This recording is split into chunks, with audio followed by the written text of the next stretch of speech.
Well, we don't want to get too far ahead of ourselves here with the Bomber victory. But yes, that's kind of the feeling today. And joining me from Winnipeg is the Comish. Hey, Comish. Yeah, that was at your request. Your favorite band, the Bee Gees. Well, it's a classic, right? It's a classic. You have to admit that. Um, Somewhat of a classic in Toronto. Um, at least they came out and played some good football all around. I wouldn't say all around, but they did. Well, I think for at times all around. I think they put a game together. They did what they needed to do. They needed to win, and definitely we won the turnover battle. We won the penalties battle. Um, the penalties battle has been something that's been plaguing us all year. I think for the most part we kept it in check. It wasn't a perfect game that way, and those penalties killed Toronto. I mean, I'm telling you that even let's take away those turnovers. There were times they were moving the ball and they'd take even if it was like a procedure penalty. Um, there's some boneheaded penalties that Toronto took and it really hurt them. So it was good to see. Good to see the Bombers, still on life support.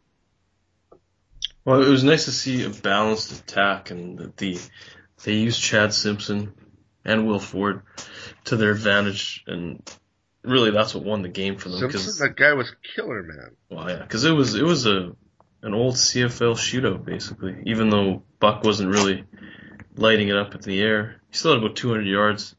Still took a few hellacious hits, but that running game, well, kept them alive. Their slim playoff hopes alive. Simpson must have had over 130 yards. I don't know what the final total was, but the guy was insane. Definitely had a great game. The problem, because we lost some games with meltdown type play, it's in a sense it's out of our control. I mean, we can win out, but it's out of our control what other teams do. So, and at this point, the chances of us making the playoffs are very, extremely slim. That the expectation is we won't be there. But it's good to win these games. It's good for them. They won them, and two more games left, and we'll see what happens. I guess I'm just happy they won. Yeah, well, here's the stat on Simpson. He had 20 carries, 136 yards. Yeah. And Will Ford added 85 yards. Not to mention Alex Brink with his couple touchdown plunges. So yeah, this puts Chad Simpson over 1,000 yards in only 13 games, and he's barely. I don't know. I think they haven't even scratched the surface of his ability. This is behind a virtual rookie offensive line. Yeah, they definitely have the chance to grow and mature. That's for sure. I guess what this game is showing, and I know you're not going to like this, but has Mac, if they win out the rest of the games, has Mac done enough to stick around? I don't refer to him by name anymore. No, I know, but I will, because I gotta, The GM, and due to what he did, his bonehead moves, if they win out, this is a team that what do they finish at? Well, they'll be 7-11. 7-11, and I'm sorry, that does not cut the mustard. And it's fine to say you win out the last 3 games of the season when the pressure is off you, because legitimately you don't have a shot at the playoffs, a real shot. So okay, you go out there and win out. But when the pressure was on the team the whole year, I mean, come on, it was a putrid year. I'm not disagreeing with you, but they are showing heart, and they're showing. I don't think that's due to him. Seriously, don't think. You know what? I think that this guy is a ratchet job, and I don't trust him with. I wouldn't trust him with my organization.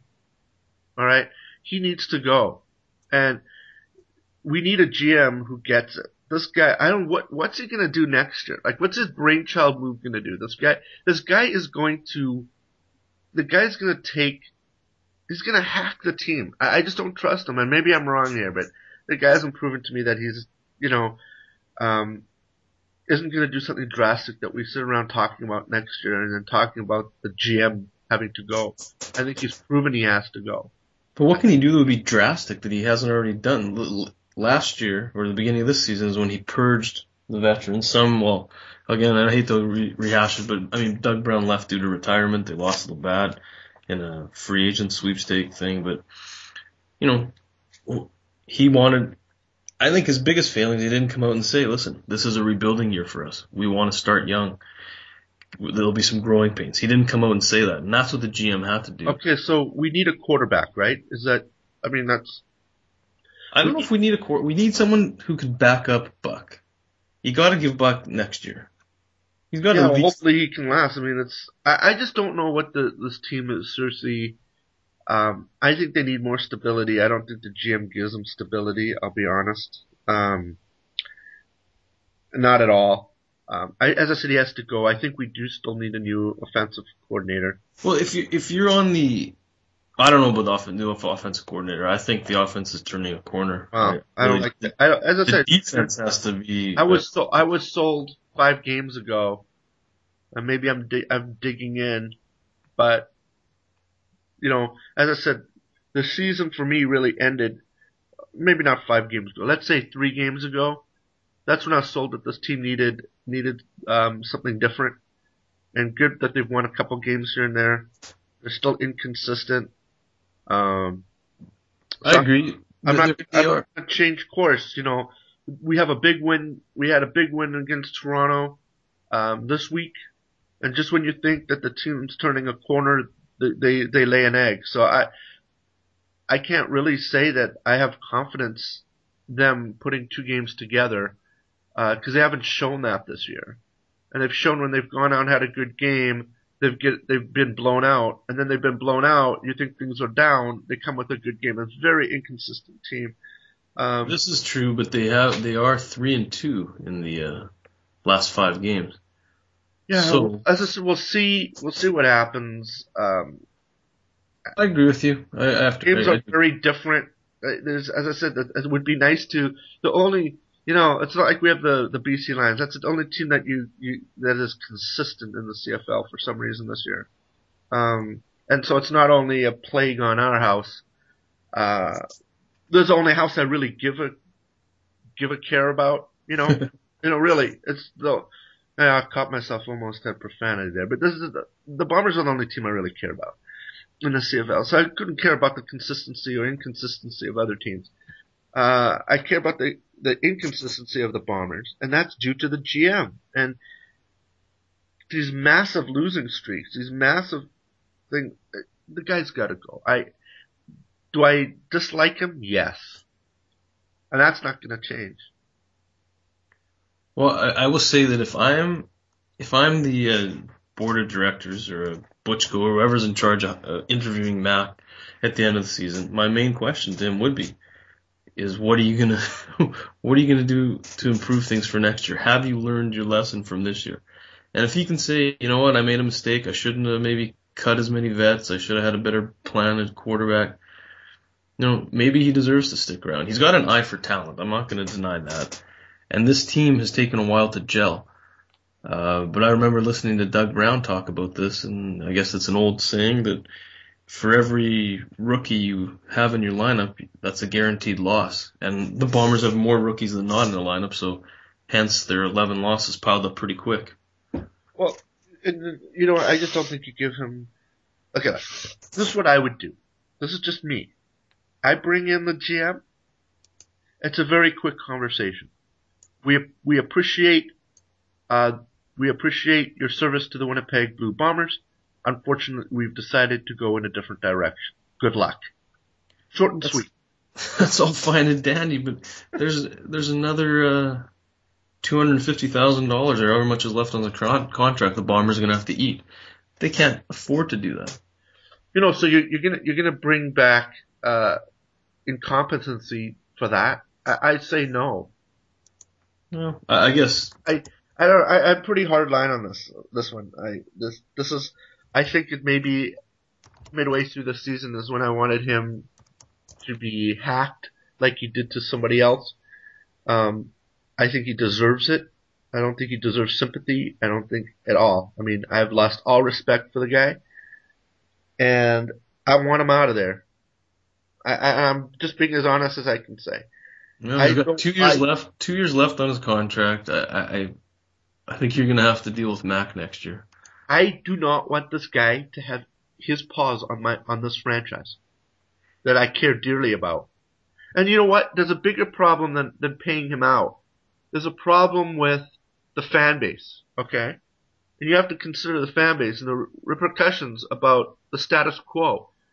The fans do not want the status quo. The fans want change. I think the majority of fans don't think they can do well with this guy at the helm. I think they want him fired. And is it worth losing some fans, especially if they start off next year, not doing so hot? I think you can lose more money than getting rid of the cancer that's plaguing this team. And you cut it out, and cut it out now. I think we'll have to agree to disagree. I think he has to be given till the end of the year. Well, he's given to the end of the year. We've got that far. No, I think they have to give it they have to give him the option, or they have to give him. He's got to be able to defend himself in his actions for this year. Why? Yeah, this is what I come down to, and this is the hardline approach with the GM. Did he give another certain person a chance? I don't know. What do you mean? Did he fire that head coach? Oh, he totally mishandled the after the guy had the best game of the season for the team and could possibly have worked from that game, and possibly the team could be in the playoffs today. Well, you know what? He mishandled that situation. I think LaPolice had to go anyways. It was just a question of timing. And I think the timing was poor. I think especially when it happened, heading into a game against Saskatchewan, the Labor Day Classic, totally mismanaged. It affected the team for a few games after that. Big time. This guy is not worthy of being general manager. Not for our club. Maybe, so you know what? Another club maybe. Not this club. This club deserves better than that. Well, I guess we'll have to wait to see what they decide. Moving on though, we got to make predictions here. We got. Can they put 2 wins together? Can they go into Hamilton and take the roar out of the Cats, who lost a really close game last night in the snowstorm in Calgary? That they had a chance to win with the last second field goal, but wasn't meant to be. So that keeps the Bombers' playoff hopes. Well, I'll let you start with your prediction as usual, and then I'll tell you how I feel. I don't have confidence in this team being able to put 2 wins together. I think Hamilton, it's a must-win game for Hamilton. Yeah. Must-win game for their coach. And they're going to be home. Hank Burris, he didn't look too bad yesterday in the snow. It was more of a fumbleitis on their team. So I'm going to give the victory to Hamilton. I mean, I know the Bombers have kind of owned them. I think with 5 or 6 games winning streak against them. Comes to an end in Hamilton, and so do the Bombers' playoff hopes. Score? We'll get Bombers like to give up around 30 points a game right now. So, plus the Bombers are on the road, even though they beat. Well, I guess they've won their last 2 road games. What am I saying? They beat Montreal and Toronto on the road. Anyway, Hamilton 32, Bombers 18. Ooh, very close to what I had. I have a number in my head right here. First of all, I think they're not going to win another game on the road. I mean, 3 in a row. I think, as you said, Hamilton, it's a must-win game for them as much as it's a must-win game for the Bombers. Bombers haven't shown that they can put 2 in a row together. I give this to Hamilton 30-17 in front of a hometown crowd. And that's all I have to say on that deal. So we can hope that we are wrong, and go blue. It's a big game. Who knows what'll happen? Next week's another week to see if that live support continues. But anyway, we'll join you next week for another Bomber recap, Comish, and hopefully it's a good week again.